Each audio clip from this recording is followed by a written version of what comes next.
Hello दोस्तों, स्वागत है आप सबका मेरे YouTube channel Sachin education hub पर।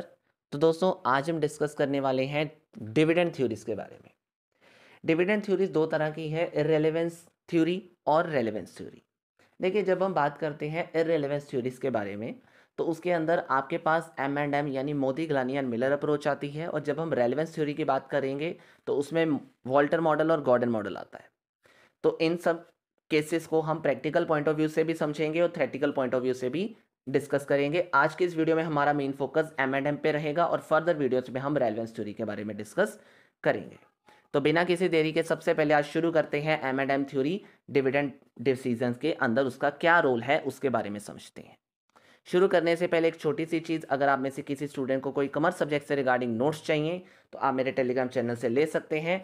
चैनल का लिंक आपको वीडियो डिस्क्रिप्शन में मिल जाएगा। हाँ जी, तो सबसे पहले अकॉर्डिंग टू दिस मॉडल यानी अकॉर्डिंग टू M&M थ्योरी और पॉलिसी और हाइपोथेसिस, कोई भी वर्ड ले लो, कि M&M आपको क्या कहना चाहते हैं। Dividend policy is irrelevant and it doesn't affect the wealth of the share holder. Very clear कि इररेलेवेंट का मतलब ही ये होता है कि जो जब भी हम किसी केस के अंदर बात कर रहे हैं, जैसे डिविडेंड डिसीजन की बात कर रहे हैं, डिविडेंड पॉलिसी की बात कर रहे हैं, तो ये मतलब निकल के आता है कि डिविडेंड पॉलिसी जो है या डिविडेंड डिसीजंस जो हम ले रहे हैं उसका कोई भी इफेक्ट शेयर होल्डर की वेल्थ पे नहीं पड़ेगा। ये कहते हैं हमारे M&M यानी मोदी ग्लानी एंड मिलर अप्रोच, ये कहती है हमें। तो ये थ्योरी जो है ये आपको ये क्रिटिसाइज करके ये कहने की कोशिश कर रही है, बाकी लोगों के कमेंट्स को दूर करते हुए ये कहने की कोशिश कर रही है कि इनके अकॉर्डिंगली ये आर्ग्यू करेगी, और ये आर्ग्यू कर रहे हैं कि जो market value of equity share है उसके ऊपर डिविडेंड साइज का कोई इफेक्ट नहीं पड़ता। मतलब चाहे डिविडेंड ज़्यादा दो, कम दो या फिर ना भी दो, बिल्कुल जो वैल्यू ऑफ फर्म है उसके ऊपर कोई इफेक्ट आपको देखने को नहीं मिलेगा। वैल्यू ऑफ फर्म जो है वो सिर्फ मार्केट प्राइस ऑफ शेयर के ऊपर डिपेंड कर रही है। उसका कोई भी जो मतलब जो डिविडेंड पॉलिसी है उसका कोई भी इफेक्ट इसके ऊपर नहीं दिखेगा। मार्केट वैल्यू जितनी भी है उसने ही सिर्फ वैल्यू ऑफ फर्म को इफेक्ट करना है, डिविडेंड ने नहीं करना। तो M&M थ्योरी ने आपको यही कहने की कोशिश की है कि डिविडेंड का कोई भी इफेक्ट आपकी वैल्यू ऑफ फर्म के ऊपर नहीं पड़ेगा। मींस सिर्फ मार्केट प्राइस ही इसके अंदर मेन रोल प्ले करेंगे। इन शॉर्ट वो ये कहने की कोशिश कर रहे हैं कि डिविडेंड रेट और वैल्यू ऑफ फर्म में कोई आपस में रिलेशनशिप नहीं है, और साथ ही साथ जो वैल्यू ऑफ फर्म है वो सिर्फ मार्केट प्राइस के ऊपर डिपेंड कर रही है। डिविडेंड डिसीजंस का इसमें कोई यूज नहीं है वैल्यू ऑफ फर्म को कैलकुलेट करना या वैल्यू ऑफ फर्म को डिटरमाइन करने में। तो इन शॉर्ट ये इररेलेवेंट इस वजह से माना गया है इस थ्योरी को। ठीक है जी। एजम्पशन के बेसिस पे अगर हम बात करते हैं तो एजम्पशन में सबसे पहले पॉइंट आपके सामने ये आता है, ये थ्योरी एज्यूम करती है, मतलब वो अपने पॉइंट को ना, देखो जब भी कोई थ्योरी आती है वो अपने पॉइंट को रखने के लिए कुछ एज्यूम करके बताएगी आपको कि हमने ये एज्यूम करके इस पॉइंट को निकाला है। तो वो आपको ये कह रहे हैं कि जब हमने ये पॉइंट निकाला तो हमारे लिए सबसे पहली एजम्पशन क्या थी, परफेक्ट कैपिटल मार्केट। हम ये मानकर चलते हैं कि जो ऑल इन्वेस्टर्स हैं इस मार्केट के अंदर, परफेक्ट कैपिटल मार्केट का मतलब होता क्या है, जिसमें लार्ज नंबर ऑफ बायर्स और सेलर्स होते हैं। और ये कहने की कोशिश की गई है कि सारे इन्वेस्टर्स रैशनल होते हैं, सारे इन्वेस्टर्स सोच समझ के डिसीजन लेते हैं, और सभी इन्वेस्टर्स के पास जो इन्फॉर्मेशन है वो फ्रीली अवेलेबल है। तो जब इन्फॉर्मेशन फ्रीली अवेलेबल होती है तो ये माना जाता है कि उसके अंदर किसी चीज़ के ऊपर कोई चीज़ का इफेक्ट नहीं पड़ता। तो कुल मिला के कहने का मतलब बस इतना सा है कि इन्होंने एज्यूम किया है कि जो मार्केट है हमारी वो परफेक्ट कैपिटल मार्केट है, जिसमें हर एक इन्वेस्टर रैशनल है और सारी इन्फॉर्मेशन फ्रीली अवेलेबल है। नंबर 2, इनका ये मानना है कि जो M&M थ्योरी मतलब ये कहती है आपको कि हमने अपने पॉइंट को रखने के लिए ये मानकर चला है कि टैक्सेस इसमें कवर नहीं होंगे। तो M&M थ्योरी का पॉइंट तभी सक्सेसफुल है जब आपके केस के अंदर टैक्सेस का इस्तेमाल नहीं किया जाएगा। तो this approach assume that there is a no difference in the tax rate applicable to the capital gain and dividend. ये मानकर चलते हैं कि कैपिटल गेन हो या डिविडेंड का टैक्स हो, ये दोनों के टैक्स को इक्वलाइज करते हैं, और इन शॉर्ट ये मानकर चलते हैं कि डिविडेंड के ऊपर कोई एक्स्ट्रा टैक्स यानी डिविडेंड का जो स्पेशल टैक्स है वो इसमें नहीं लगता। तो कुल मिला के इनका ये मानना है कि डिविडेंड डिसीजंस के टाइम पे अगर हम टैक्स को ना लें तो इनकी ये जो अप्रोच है ये बिल्कुल सही मानी जाएगी। नंबर 3, इनका ये भी मानना है कि जितनी भी इन्वेस्टमेंट है वो सिर्फ इक्विटी के थ्रू ज़्यादा कर लेनी चाहिए। मींस इसके अंदर जो डेट प्रपोर्शन है या जो debt as a source of finance है उसको समझ पाना थोड़ा मुश्किल है। तो ये मानते हैं कि जो भी हम काम कर रहे हैं या जो भी हम फाइनेंस रेस कर रहे हैं वो ज़्यादा इक्विटी के थ्रू ही हो तो ज़्यादा बेटर है। तो ये आपको जितना भी फाइनेंस रेस करने के लिए कह रहे हैं अकॉर्डिंग टू दिस अप्रोच सिर्फ इक्विटी के जरिए कहने की कोशिश कर रहे हैं, debt as a source of finance use करने के लिए इसमें नहीं कहा गया क्योंकि उसको डिफ़िकल्ट टू बी अंडरस्टैंड माना जा रहा है इस केस के अकॉर्डिंग। तो इन शॉर्ट वो आपको ये कहने की कोशिश कर रहे हैं कि हर केस के अंदर आपने जब भी पैसा रेस करना है तो ज़्यादातर इक्विटी के केस में इक्विटी के ज़रिए ही आप इस चीज़ को रेस करो तो आपके लिए भी बेटर होगा और आपकी फर्म के लिए भी बेटर होगा। लास्ट इनका ये एज्यूम करना है कि कोई भी रिस्क या अनसर्टेनिटी हमारे केस के अंदर नहीं थी, इसलिए हमने ये मानकर चला है कि अगर रिस्क नहीं है, कोई अनसर्टेनिटी नहीं है, तब हमारे केस को एप्लीकेबल करोगे तो वहाँ पे वही आंसर आएगा जो हम बता रहे हैं। तो ये 4 चीज़ें इन्होंने अपने केस के अंदर रखी, इसके अलावा भी बहुत सारी हो सकती हैं। इन शॉर्ट मेन 4 चीज़ें ये हैं जिसको एज्यूम करके उन्होंने ये बताने की कोशिश की है कि उनका पॉइंट जो है वो सही क्यों है, यानी वैल्यू ऑफ फर्म पे डिविडेंड डिसीजन इसलिए इफेक्ट नहीं करेंगे अगर ये 4 चीज़ें आपके केस में भी हैं। अगर ये हैं तो फिर जो हमने आपको कहा है, जो इन्होंने आपको पॉइंट दिया है वो बिल्कुल सही माना जाएगा। ठीक है जी। जो इन्होंने पॉइंट कहा उसके एजम्पशन के बेसिस पे 3 सिचुएशंस भी निकल के आती हैं। क्या? अब देखो डिविडेंड का कोई इफेक्ट वैल्यू ऑफ फर्म के ऊपर नहीं पड़ेगा, तो सबसे पहले अब डिविडेंड अगर दे भी रही होगी तो कंपनी तो किस बेसिस पे दे रही होगी? या तो कंपनी नए शेयर्स इशू करके दे रही होगी डिविडेंड, यानी नए शेयर इशू करेगी उसके बाद ही डिविडेंड दे पाएगी कैश में, या फिर जो कैश डिविडेंड फर्म पे कर रही होगी वो रिजर्व एंड सरप्लस से कर रही होगी, अपनी रिटेन्ड अर्निंग से कर रही होगी, यानी अपने इंटरनल सोर्स ऑफ फाइनेंस को यूज़ करके कर रही होगी। इन शॉर्ट इसमें कोई एक्सटर्नल सोर्स ऑफ फाइनेंस का इस्तेमाल करने के लिए नहीं कहा गया है except new issue of shares. या फिर ये मानकर चला जा रहा है कि थर्ड इक्वेशन ये भी है, थर्ड सिचुएशन ये भी समझ में आती है कि जो मेन सिचुएशन इसमें रखी गई है वो यही है कि फर्म पे ही ना करे डिविडेंड। वो कह रहे हैं कि अगर आपने करना है पेमेंट डिविडेंड या तो अपने इंटरनल सोर्सेज से कर रहे हो आप, या फिर नए शेयर्स इशू करके कर रहे हो, या फिर सिंपल सी चीज़ है कि कोई डिविडेंड ही नहीं पे कर रहे कैश में। तो इन शॉर्ट जब ये 3 सिचुएशंस कवर हो रही हैं तो वो M&M केस की ही हैं, क्योंकि M&M ही आपको ये कहेगा कि डिविडेंड डिसीजन कब इफेक्ट नहीं करेंगे वैल्यू ऑफ फर्म को, जब ये 3 सिचुएशंस हैं जब उनकी वो एजम्पशंस एप्लीकेबल हैं। ठीक है जी। अब उन्होंने क्रक्स निकाल के क्या दिया, ये सारी कहानी बोलकर उन्होंने क्या बताया कि क्रक्स हमारा यही निकल के आता है कि हम इररेलेवेंट इसीलिए हैं, यानी जो हमारी थ्योरी है वो इररेलेवेंट इसलिए है, सबसे बड़ा कारण है उसका आर्बिट्रेज प्रोसेस। सर ये आर्बिट्रेज प्रोसेस क्या होता है?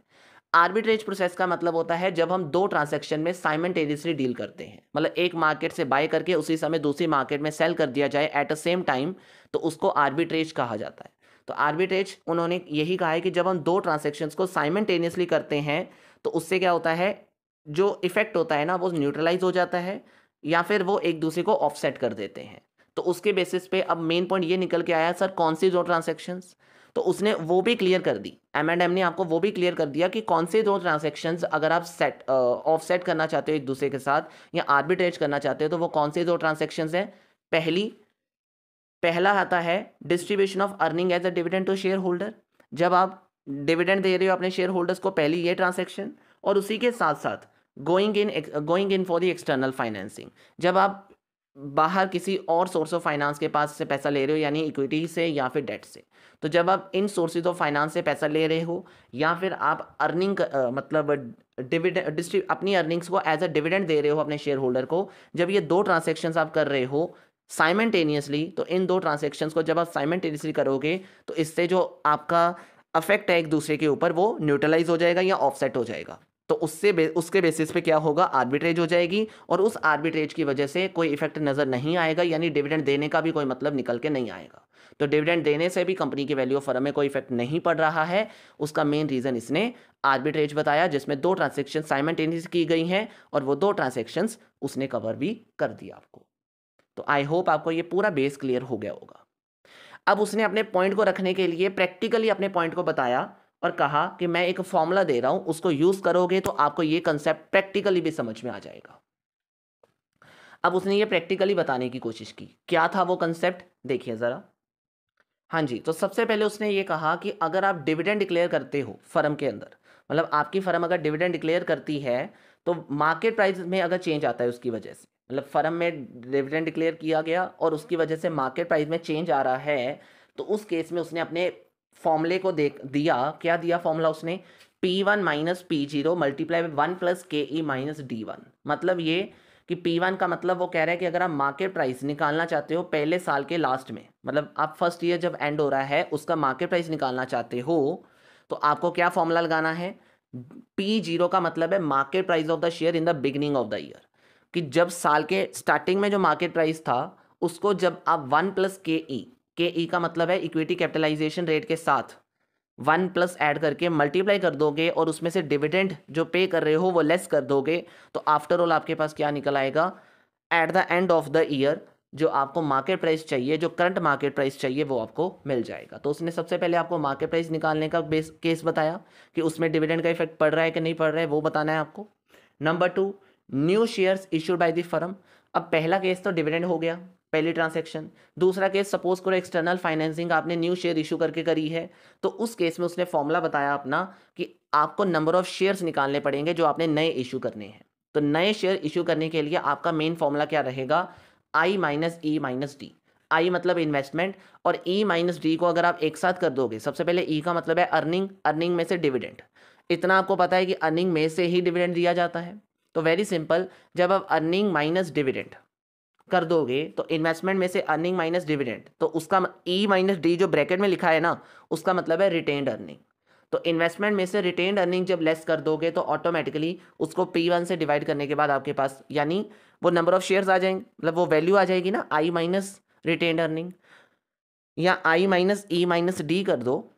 ध्यान रखना, अगर आप ब्रैकेट खोल के कर रहे हो तो माइनस माइनस प्लस हो जाएगा, लेकिन अगर आप ब्रैकेट में रख रहे हो E माइनस डी को तो फिर आपका वो माइनस माइनस प्लस नहीं होगा, फिर उस हिसाब से करना है, ये चीज़ का ध्यान रखना, ठीक है। तो I minus bracket E minus D bracket बंद डिवाइडेड बाय P1 जो अभी आपने ऊपर निकाला, जब आप करंट मार्केट प्राइस से उसको डिवाइड कर दोगे तो आपके पास क्या निकल आएंगे? न्यू शेयर्स निकल आएंगे। तो M का मतलब है न्यू शेयर्स को पता करना, एन का सॉरी आई का मतलब है इन्वेस्टमेंट के बारे में, ई का मतलब है अर्निंग के बारे में, डी का मतलब है डिविडेंड और पी का मतलब है P1 का मतलब क्या है जो अभी आपने ऊपर निकाला, दैट इज न्यू प्राइस, जो आपका करंट मार्केट प्राइस है वो, ठीक है।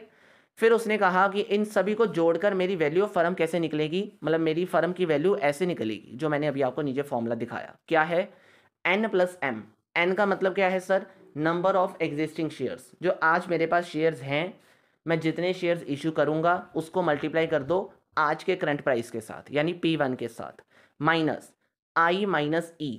तो I माइनस ई मतलब इन्वेस्टमेंट माइनस अर्निंग कर दो उसके साथ साथ, डिवाइड कर दो इसको 1 प्लस के ई के साथ। तो ओवरऑल आपका क्या स्ट्रक्चर बन के आ गया कि फर्म की वैल्यू कैसे निकालनी है, उसने आपको वो भी बता दिया। अब इसी चीज़ को उसने प्रैक्टिकली भी सॉल्व करवाया और कहा कि एक एग्जाम्पल के जरिए इसको समझिएगा। तो एग्जाम्पल ले रहे हैं, X manufacturing limited a risk class of capitalisation rate 10%, इसमें आपका जो KE है वो 10% है। करंटली आज मेरी कंपनी के पास एक्स मैन्युफैक्चरिंग लिमिटेड कंपनी के पास 10,000 शेयर्स, यानी ये जो 10,000 आउटस्टैंडिंग शेयर्स हैं ये क्या दिया है? N दिया है। क्या दिया है? N, ठीक है।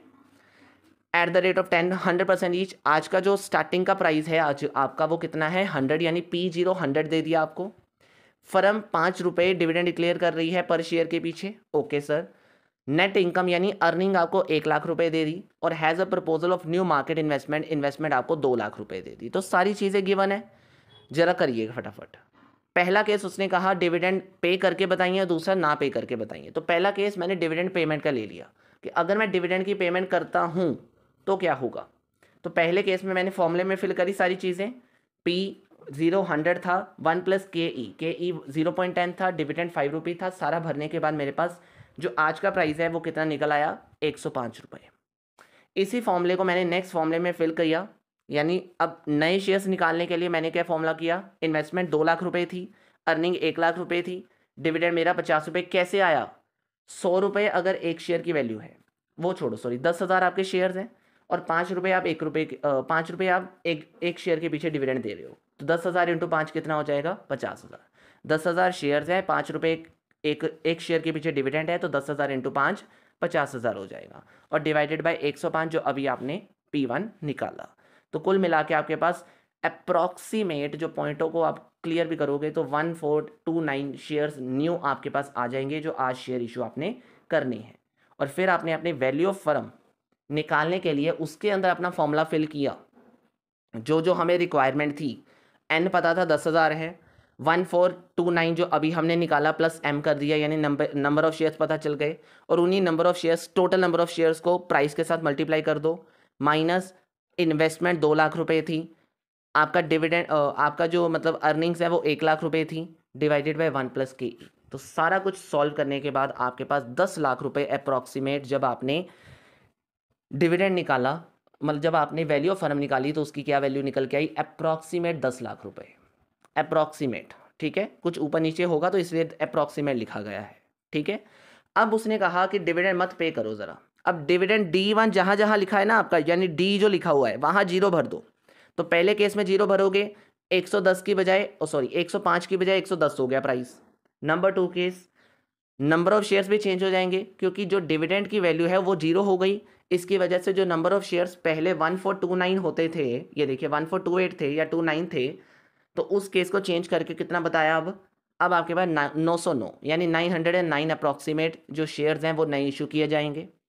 एंड देन उसके बाद वैल्यू ऑफ फर्म निकालने के लिए जब आपने इसी फॉर्मूले का इस्तेमाल किया, क्योंकि उसमें डिविडेंड चाहिए नहीं तो कहीं जीरो नहीं आएगा, तो सारी चीज़ें जब आपने फिल करी तो आंसर देखा तो सर ये बिल्कुल क्लैश आंसर आ गया, सेम आंसर आ गया। डिविडेंड 2, यानी डिविडेंड 0 देने पर भी वही आंसर है, डिविडेंड 5 रुपये का देने पर भी वही आंसर है। तो ये M&M थ्योरी ने कहा कि ये फॉर्मूले से अगर आप वो एजम्पशंस लेके, वो सिचुएशंस लेके आप हमारे पॉइंट को एक्सप्लेन करोगे तो कभी भी आपका आंसर रेलेवेंट नहीं आएगा, मींस इररेलेवेंट ही हमारी थ्योरी एक्सेप्ट करी जाएगी। तो आई होप ये चीज़ उसके पॉइंट के बारे में आपको समझ में आ गई है कि उसने क्यों आर्ग्यू किया और कैसे प्रूफ किया उस चीज़ को, ठीक है। अब लास्ट में उसने जो चीज़ें कही उसको कुछ लोगों ने क्रिटिसाइज करके भी कुछ कहा, तो आई होप एग्जाम्पल समझ में आ गई होगी, कोई इतना मुश्किल काम तो था नहीं, बस एक फॉर्मूले समझने हैं और उसमें आपको ये चीज़ें फिल करनी है। और ध्यान से रखना अपने माइंड में कि 3 चीज़ें निकालनी है, प्राइस निकालना है, न्यू शेयर्स की वैल्यू, न्यू शेयर्स पता करने हैं, एंड वैल्यू ऑफ फर्म निकालनी है। तीनों के फॉर्मूले आपको दिखाए मैंने और समझाए मैंने। क्रिटिसाइज करते हुए लोगों ने क्या कहा कि validity of various assumption is questionable. कहता है कि देखो जो एजम्पशन आपने बताई ना, परफेक्ट कैपिटल मार्केट, क्या हर इन्वेस्टर रैशनल होता है? क्या हर इन्फॉर्मेशन हर जगह अवेलेबल होती है? Possible not. तो इसीलिए वो क्वेश्चनेबल कर रहा है कि टैक्सेस भी आ जाते हैं कई बार। तो इस चीज़ को वो कह रहा है कि देखो भाई साहब मेरी बात सुनो, एजम्पशंस आपकी करेक्ट नहीं है, एजम्पशन हम नहीं मान रहे, वो क्वेश्चनेबल है, उसका प्रूफ हमें अच्छे से नहीं मिला अभी, तो वो क्वेश्चनेबल बनाया गया उसको पहले नंबर पे। नंबर 2, दिस मॉडल में not be valid under uncertainty. अगर अचानक से कुछ हो जाए, सपोज कंपनी के अंदर, आपको भी पता है uncertainty means future is uncertain, आने वाले टाइम पीरियड में क्या आपका मॉडल हमेशा यही रहेगा? क्या ऐसा ही रहेगा? क्या जो सिचुएशंस आ रही हैं उसकी वजह से डिविडेंड के ऊपर सच में कोई इफेक्ट नहीं पड़ेगा? डिविडेंड के डिसीजंस का वैल्यू ऑफ फर्म के ऊपर कोई इफेक्ट नहीं पड़ेगा? How this prove that? तो ये वैलिड नहीं माना गया, ये पॉइंट भी वैलिड नहीं माना गया कि अनसर्टेनिटी में ये मॉडल जब लगाया गया तो उसका परफेक्ट आंसर उनको नहीं मिला, या उसका जो सोल्यूशन चाहिए था वो एग्जैक्ट नहीं मिला, तो उस बेसिस पे भी उन्होंने ये पॉइंट रखा कि ये अनसर्टेनिटी में जो M&M थ्योरी है वो सही नहीं है। एंड द लास्ट उन्होंने क्या कहा कि कुछ आपने कहे टैक्सेस के बारे में, कुछ ट्रांजैक्शन कॉस्ट के बारे में, ये आपने एज्यूम करा कि इसमें नहीं, ना ही टैक्सेस है, ना ही ट्रांजैक्शन कॉस्ट है, ना ही फ्लोटेशन कॉस्ट है, और ये कह दिया असिमेट्रिक इन्फॉर्मेशन मीन्स सभी के पास इन्फॉर्मेशन अवेलेबल है, परफेक्ट कैपिटल मार्केट है।